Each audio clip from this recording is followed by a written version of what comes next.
AWTTC is unique in the sense that it was set up from several organisations working together in partnership to try and encourage the safe and effective use of medicines. The Yellow Card Centre Wales was one of those organisations.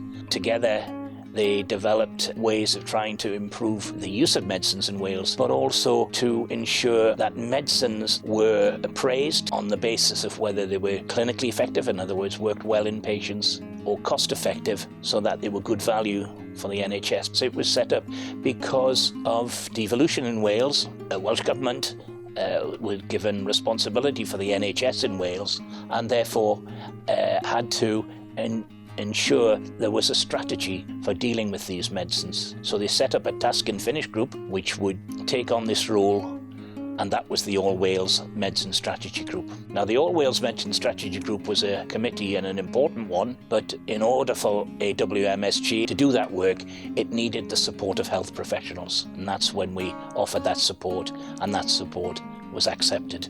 We were a small organisation.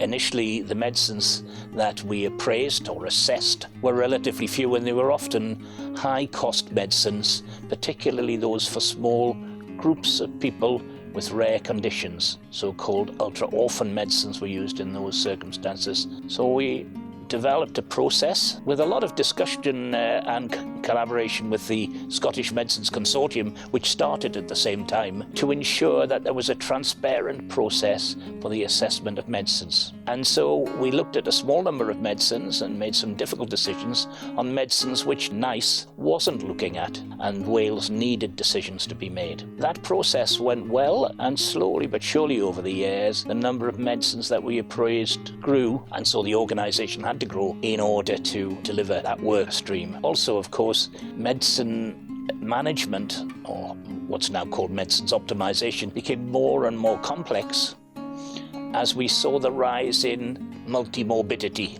In other words, many people in the community had more than one medical condition and therefore required several drugs, sometimes many drugs, and we call that polypharmacy. So the rise in multimorbidity and polypharmacy ensured that we were always working hard to try and ensure that the medicines we were using in Wales were used most effectively and most safely. I think that we need to continue with the basic principles that we started with, which is first of all transparency. Secondly, I think we need to maintain the timeliness, and I'm pleased to say that each health technology agency, Scottish Medicines Consortium, NICE and AWMSG have learned from each other, and that's been extremely helpful. But I think all of us have recognised the importance of timeliness, because it's crucial that effective medicines are available as rapidly as possible.